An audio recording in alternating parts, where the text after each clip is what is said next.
Some people think being a bully is harmless, until one small mistake turns into a lesson they never forget. This is a story about patience, anger, and karma showing up in the most unexpected way. Many years ago, I worked as a barman in my friend's pub. His name was Wayne. In fact, I worked in 4 different pubs that he managed, but this story is about one particular place and one particular customer. The pub was always busy. Wayne was a good manager, and the place attracted all kinds of regulars. One of them was a retired man named Dennis. Dennis cleaned the car park and the garden in exchange for beers. He was a genuinely kind man, very old school, always wearing a shirt and a tie no matter the weather. But then there was Brad. You know the type. Slimy, arrogant, always half-drunk, with that look in his eyes like everyone else exists to serve him. Brad believed bar staff were beneath him, and if you've ever worked behind a bar, you know how stressful things get when the place is packed, especially with people like Brad around. After closing time, Wayne sometimes let staff and a few regulars stay back for a drink or two. One night, Brad stayed late, talking loudly, bragging, sharing stories that made everyone uncomfortable. He was that kind of guy.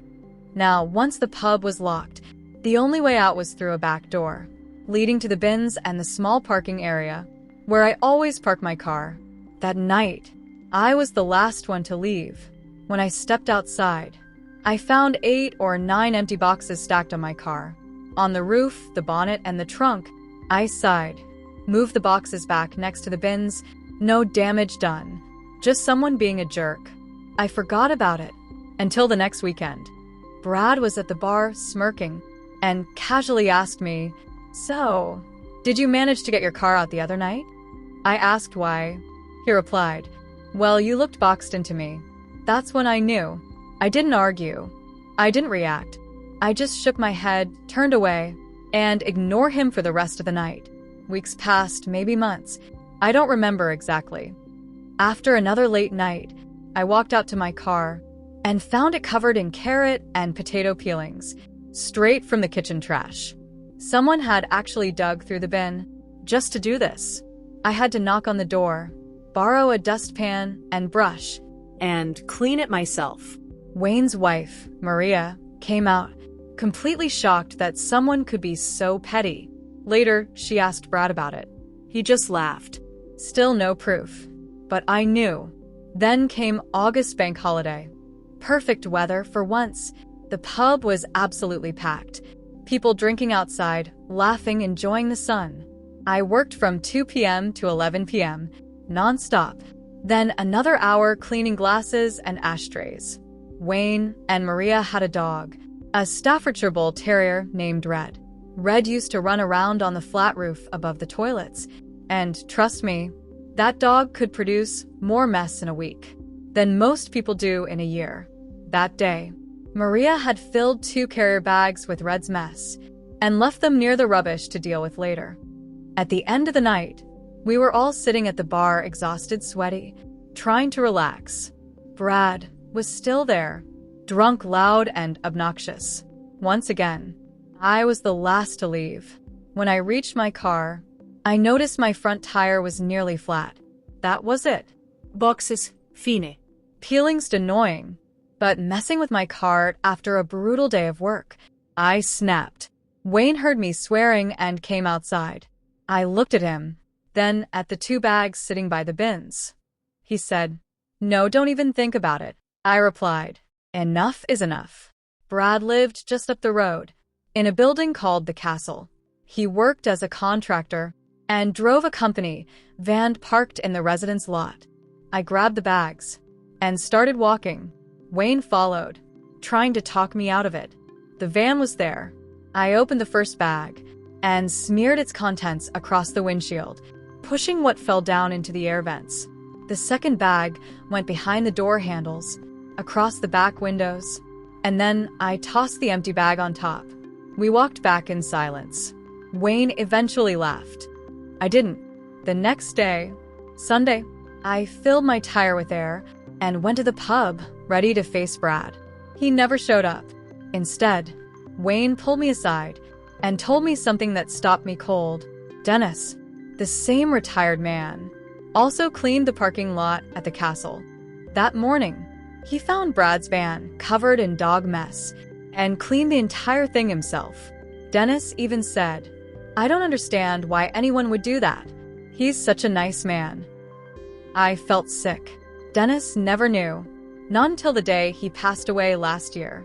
Something I only found out through Facebook.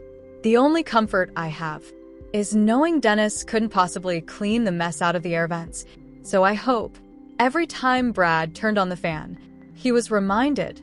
And the final twist? My tire wasn't tampered with at all. There was a nail in it. So, I'm sorry, Dennis. and Brad, you deserved the lesson. I just realized I have a revenge story. When I was a sophomore in college, I was dating a guy from South America who was pretty wealthy. He and his brother and some of their friends had booked one of those college kids' spring break trips to South Padre Island. But there weren't any seats left on the bus. My roommate told me that her boyfriend and a couple of guys from his fraternity were driving down in a truck and asked if I could join them. He said yes. So there I was in a truck with 4 guys that I didn't really know. I kinda knew her boyfriend, but not very well.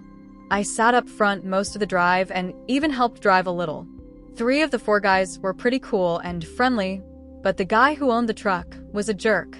He refused to drive and just sat in the back, getting stoned the whole way. Apparently, his fraternity nickname was Drugs. All our stuff was in the back of the truck. I didn't think much of it. When we finally got there, my boyfriend was waiting for me. They dropped me off. I gave the jerk $100 for gas, said I hoped everyone had a great time, and I took off. Later that night, we were getting ready to go out, and I discovered that all my cash, $300, was gone. Stolen right out of my suitcase. I knew it was the jerk. The other guys were way nicer to me.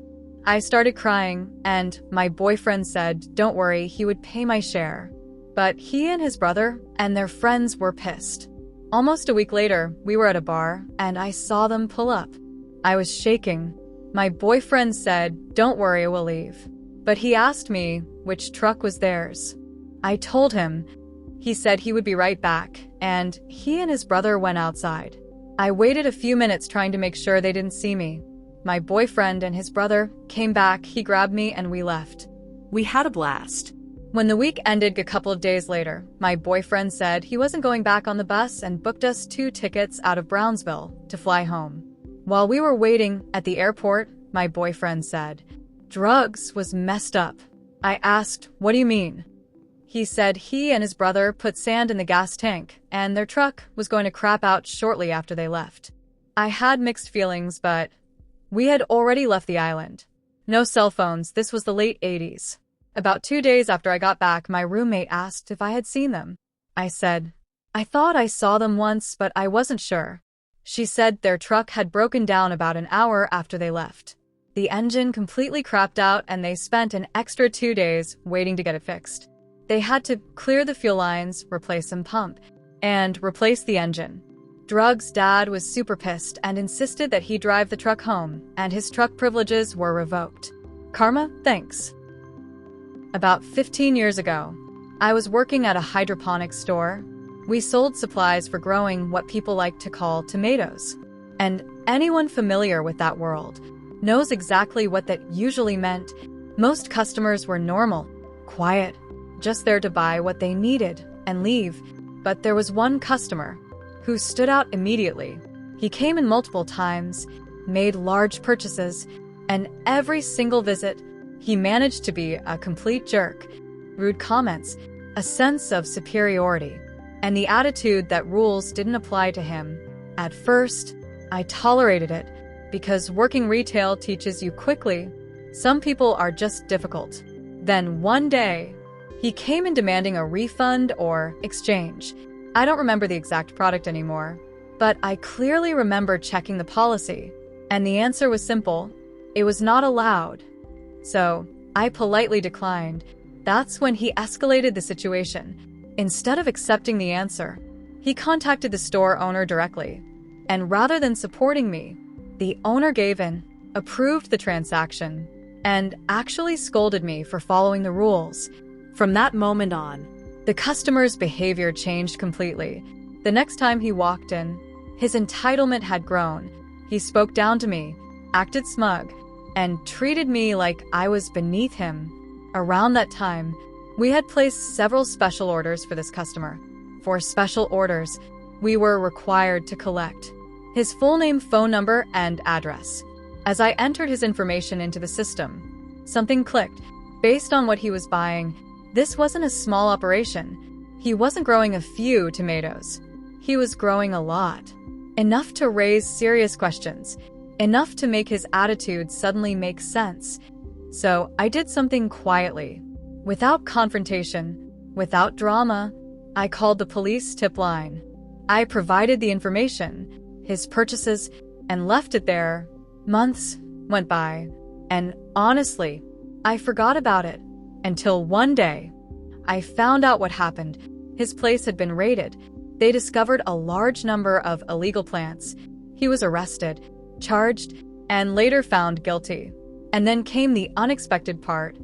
Because the case resulted in a conviction, I received a $500 reward. No event, no celebration. Just consequences. If there's one lesson in all of this, it's a simple one.